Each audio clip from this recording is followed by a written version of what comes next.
this wolf cut is a really important pit, maybe the most important one of the whole season in terms of just what information we get from it.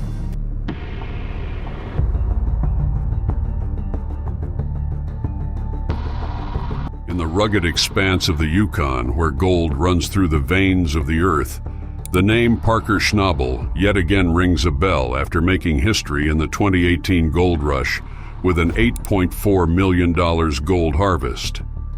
He sets out to make a mouth-watering offer yet again, shortly after being freed from Tony Beets' shadow. He makes a $15 million daring move in Dominion Creek. Will the Schnabel team break records weekly?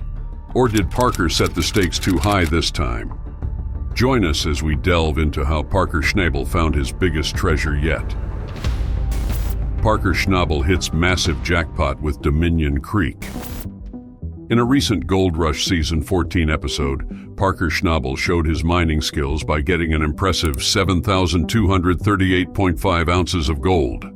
Parker's total for the season was 57,899.5 ounces, worth $11.53 million. Parker consistently gets between 7,000 and 8,000 ounces of gold each season. Parker Schnabel's ability to always get a lot of gold shows how hard he works and manages his mining well. His success also makes his grandfather proud. Parker keeps improving in the mining business, learning from his grandfather. Parker knows he couldn't do it alone and gives credit to his team, like Mitch, Tyson, and Dumit. Working well together helps Parker's mining run smoothly and overcome challenges. With Parker's good track record and the current season going well, Season 14 of Gold Rush will probably end with more success. Parker's investment in Dominion Creek and his mining skills and team set him up for big success this season. Viewers can expect more exciting moments in the Gold Rush, showing Parker's determination in the tough Yukon wilderness. In Season 14, Parker takes risks and works hard for success. His investment in Dominion Creek shows he's confident in the Yukon's potential for gold. With a strong team and past success, Parker could make history again in Gold Rush, with fans waiting eagerly for the end of another successful season in the gold-rich wilderness. Parker's journey in gold mining is inspiring. His determination, smart decisions, and courage make him stand out in the industry. From starting in mining to becoming a leader, Parker is committed to success. He learns from challenges, leads his team well, and continues despite setbacks. Parker continues his mark on the Gold Rush as part of his family's tradition, earning respect worldwide. His hard work and love for exploring show he's destined for more success in gold mining. But Parker's winning streak isn't over, as we will see. Parker Schnabel just found the biggest gold mine in history. Parker and Mitch start on yet another thrilling adventure in this exciting episode. They are searching for new spots to dig for gold, and their mission has taken them to Alaska, where they have big hopes for a successful new season. The sellers reassure Parker and Mitchell that the area is full of gold, making them wonder, what is the story of the previous mining company that used to work on this land? Why did they leave behind this huge treasure? Looking at Alaska, Parker Schnabel had to rethink his plan to mine in Alaska, 20 miles north of Fairbanks. To ensure he made smart choices and to have another person's perspective, he asked his trusted assistant, Mitch Blaschk, to help. Mitch asks Parker why he wants to search for gold in Alaska. As they travel to the site, Parker explains that even though it's deeper, the area is much richer than where they were mining before, based on past experiences. He thinks it's a good trade-off. Last year, while drilling test holes in a dense clay ground, Parker found a streak of pay dirt 4 times richer than his Yukon claims. But digging deeper isn't possible because of a 4-month delay in the wash plant he designed for this terrain. Parker and Mitch meet with Alora, the daughter of the claim owner, and her husband when they arrive at the claim. They exchange greetings before discussing business. Parker's assistant needs to be convinced of the claim's potential.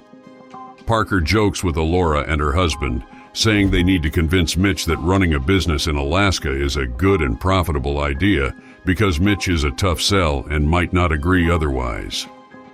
Alora, John Reeves's daughter, the claim owner, and her husband Drew think they might salvage their season with this historic pitch. Alora is optimistic and determined and seems to have a quality that could persuade Mitch. Alora promises to tell them and show them where she has previously achieved success, proving that there is indeed a lot of gold to be found there. This promise makes Parker happy and hopeful as they continue their journey to the claim. As they moved farther into the field, the group started looking at the claim. Then Mitch sees something that raises questions about what it might be until he identifies it as an old dredge. He believes it to be an old dredging bucket resembling a piece of a screen from the earthquake. Mitch also said that it looked like an old-fashioned shaking screen. Parker agrees but thinks it's quite small. Mitch said this is much smaller than what they have at Big Red compared to there, where they are running a deck with a 1-inch bottom. He felt that the more information they could get about the activities and methods of the old miners there, the more it would help them. Alora draws conclusions based on her experience in the field, saying that the earlier miners would have left any bigger gold behind than they could have taken using that equipment, and it's theirs to take.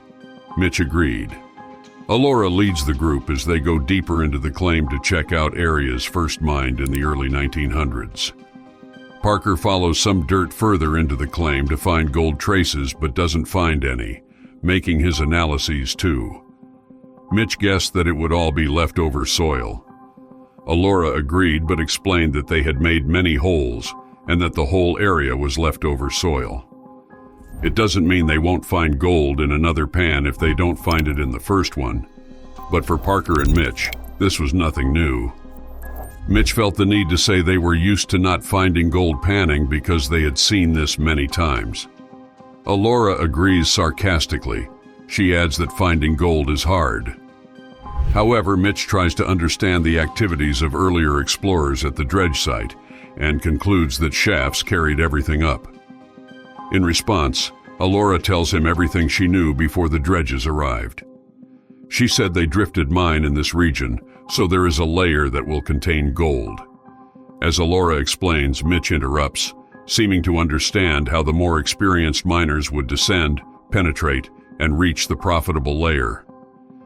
He believes the old-timers dug holes down to a depth of up to 100 feet through hard ground, similar to permanently frozen ground until they reached the profitable soil above bedrock.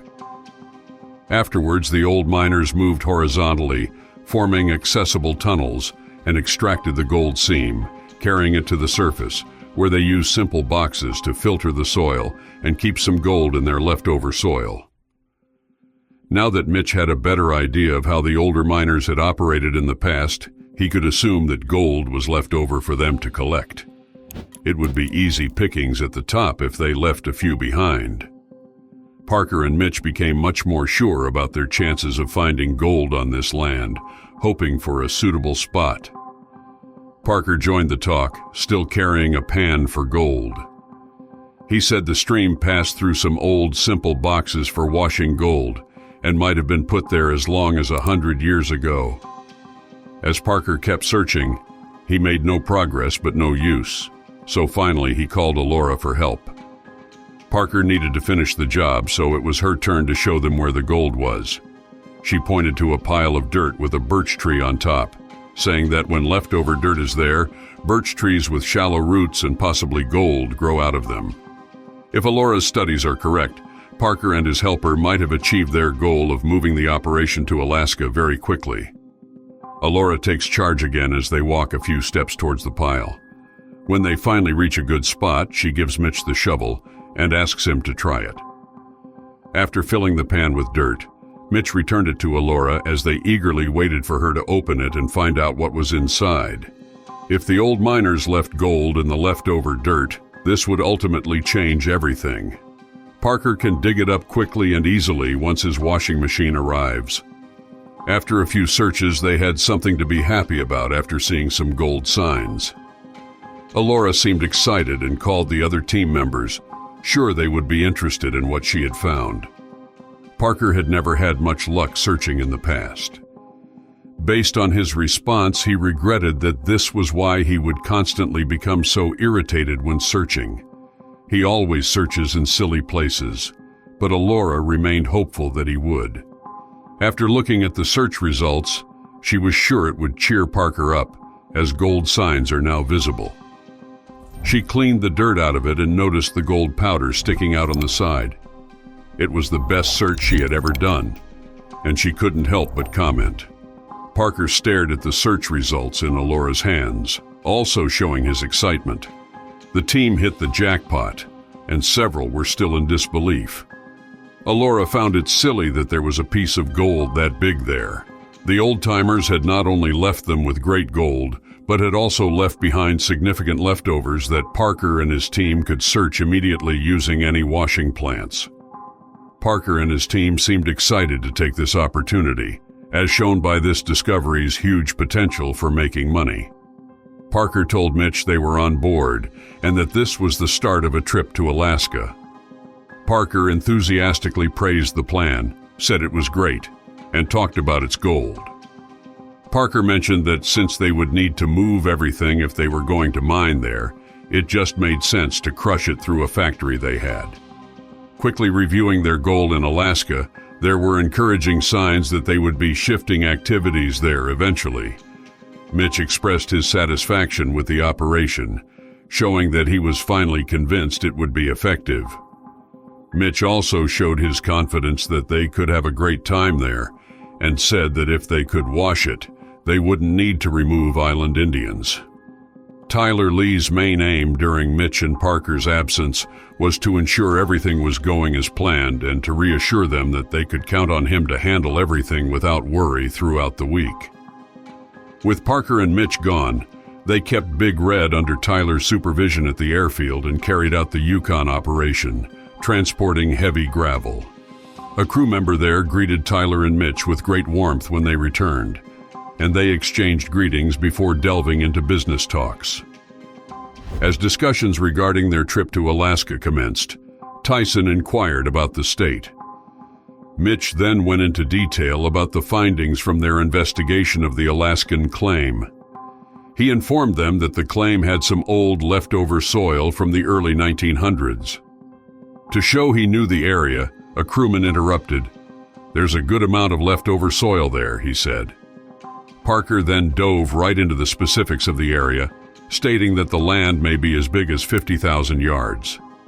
The claim's size amazed the crewman, who remarked that they were already piled high, thinking they would strike it rich. It implied that they needed to get rid of extra work. Parker argued that there was no need for extra digging, emphasizing the truth of his statement. He noted how important it is to show their commitment to mining in Alaska to Don, earning some cash and giving him his share. Otherwise, they risk being kicked out of the area. Tyler and the group still had a job on Indian Island before realizing that reality. The crew member quickly brought that up, saying that while Parker and Mitch were away, they already had some information. He talked about how well the runway worked and how they could get some gold. He got Tyler ready to measure the gold they had spent the last week chasing. It was Tyler's turn to show what they had been working on during Parker's absence. Tyler counted as they measured, and as the man poured the ground gold pieces into a pan, Parker estimated that Big Red would produce about 1.8 ounces per hour at the airport.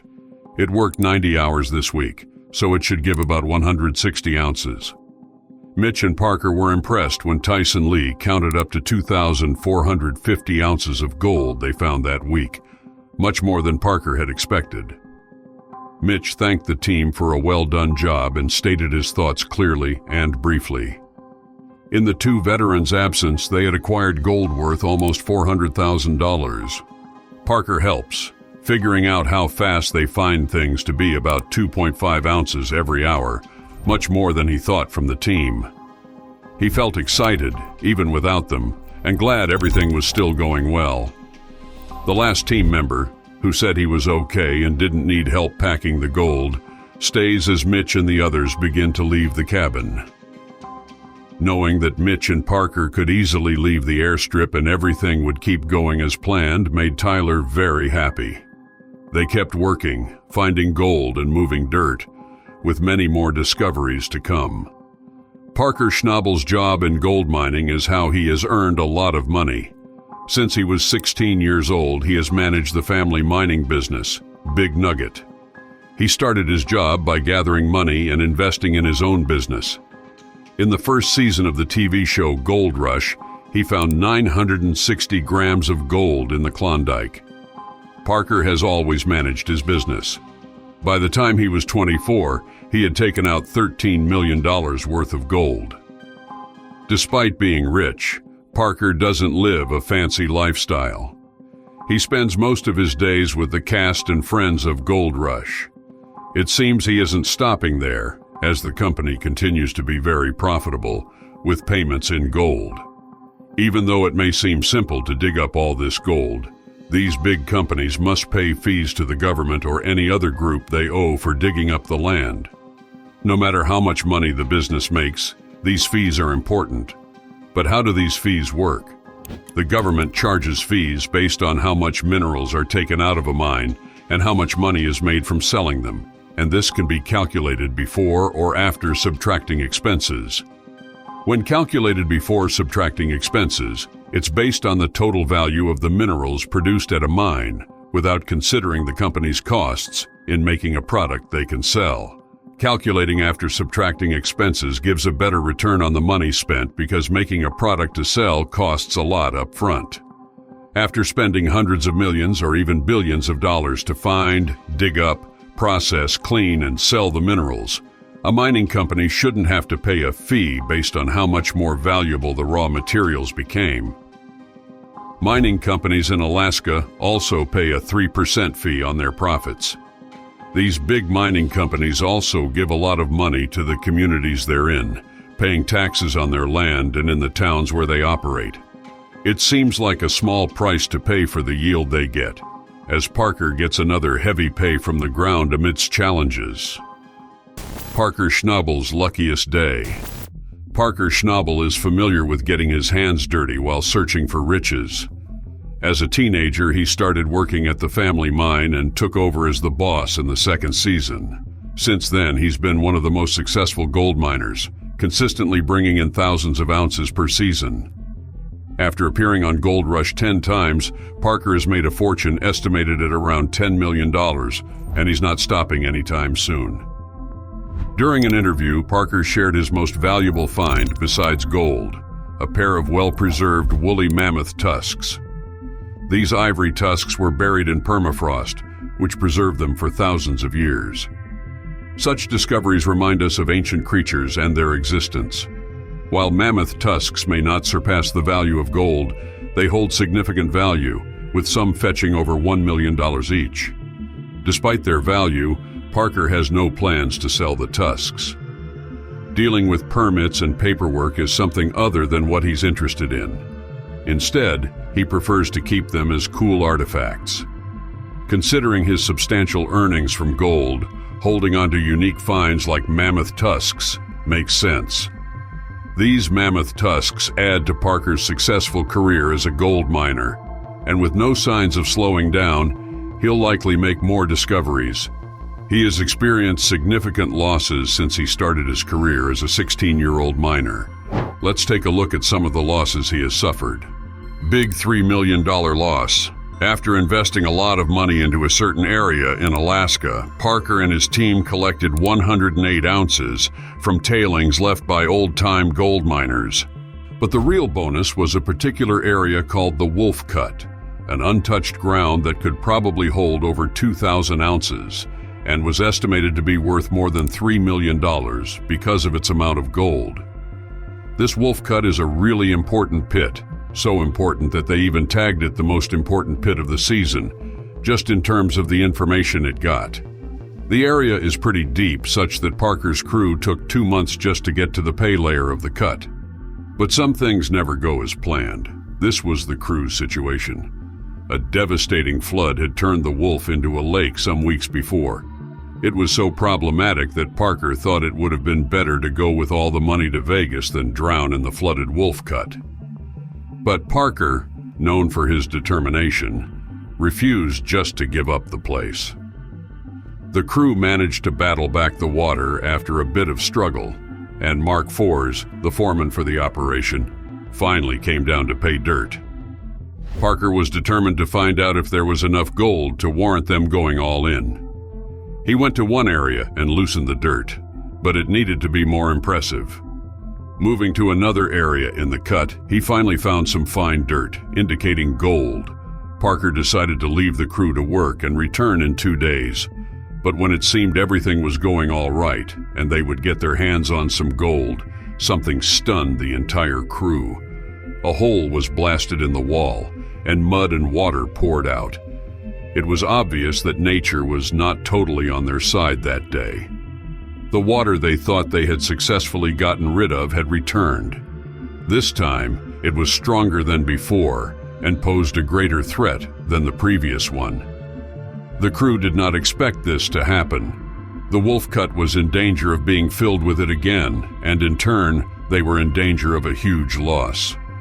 While digging for pay at the bottom of the cut, an excavator struck the side of the pit and uncovered a waterlogged mine shaft, flooding millions of gallons of water back into the pit and covering the pay grounds. Tyler decided to shut down the wash plant, pulling its pump to double their draining power. They had nothing to do but leave the area while the pumps did their job. The pumps removed 10 million gallons of water in 24 hours. Parker finally returned with huge expectations to see the wolf cut's first cleanup. Instead, he was greeted with stories about the flood. But Parker's problem with water had not ended just yet. In another episode, he encountered water when his mining ground in the wolf cut was completely submerged. Submerged mining ground. In Parker's claim in Alaska, he was chasing a pay streak in the 4-acre wolf cut, which he hoped would deliver at least 1,000 ounces for him this season. The team was trying to access the pay dirt, which was 30 feet down, and they had to haul out 1,000 yards of overburden. They had 4 more feet before getting down to water level, and from there 30 feet before hitting bedrock. But things weren't as okay as they initially seemed.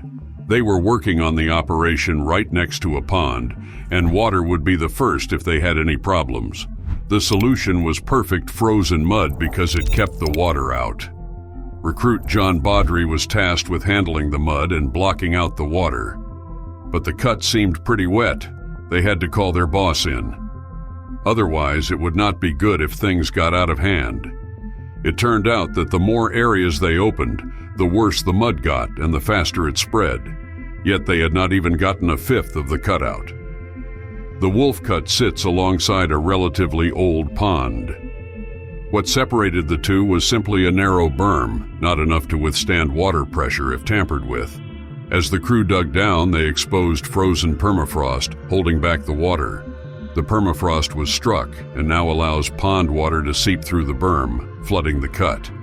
There will be a lot of water in the area soon if they let it continue. Something had to be done to salvage the situation. They thought that their best option was to get a pump. Parker's plan to fight back against the water was to dig a sunk pond at the deepest part of the cut and install an 8-inch pump to drain it. He wouldn't lose another water fight. After the installation, they had to wait until the next day. Their whole plan was good and seemed viable and efficient. But how does one simply pick a pump to drain water of the magnitude coming out of a pond without first checking it to be sure it works and fix whatever issue it might have? The next day arrived and the whole team trotted out to check out their perfectly dry and ready to med wolf cut. But they were in for an unpleasant surprise. Their pump was nowhere to be found. The pump seemed to have disappeared, and instead of a perfectly dried up cut, they came face to face with a lake. The pump system had failed woefully, flooding the cut and submerging their pump under 4 feet of water. $500,000 was on the verge of slipping through their fingers. The pump was completely underwater, and they could not even walk up. Tyson had to get a little kayak paddled out with a chain in the excavator to get the pump to dry ground so they could work on it. According to the foreman, Mark Fors, the suction filter at the end of the hose was blocked with debris, causing the water level to rise and submerge the entire pump. He had to strip and service the engine and devise a plan to make sure that further flooding did not harm the pump. Despite all that, he went ahead to achieve something that left both miners and fans stunned. Concluding a season with $14 million of gold, Parker Schnabel and his team had set out on a season that could very well be one that would redefine the very essence of gold mining. When winter was at its coldest, the stakes were suddenly higher, as every scoop of dirt held a great potential to do one of two things: make or break their dream. A sense of urgency followed immediately after the start of the season, as Parker worked around the clock to orchestrate his team's efforts to unearth the precious material. Alaska's harsh conditions were not to be underestimated. They put their mental health to the test. Their long-sought-after breakthrough finally came when they struck a rich vein that seemed to stretch beneath the icy ground endlessly. The joy that erupted in the mining camp was contagious as they witnessed the unveiling of a method and a substantial deposit of gold, enough to turn their entire season around. After a series of disappointments and crushed hopes, the Klondike had yielded the treasure it held. There was still a monumental task of extracting the wealth from the frozen earth, and Parker stood at the helm to color the task. The good news spreads fast. The same can be said for this discovery. The news spread like a California wildfire, attracting attention from mining fans and skeptics. Parker and his crew were put on center stage as the world watched to see how the process would be handled, thereby mounting significant pressure on the crew. The prospect of $1 million haul loomed on the horizon. As winter became even colder, the race against time also became a factor that would determine the crew's success. The extraction process intensified, with heavy machinery extracting the gold-laden dirt from the earth. The combination of their efforts was spectacular, as the gold room where they kept their loot bore witness to staggering revelations. With a mixture of pride and disbelief, Parker Schnabel announced the total of their loot: $14 million in gold. What do you think about Parker's remarkable journey in gold mining? Let us know in the comments. Thank you for watching. Remember to like and subscribe to see more.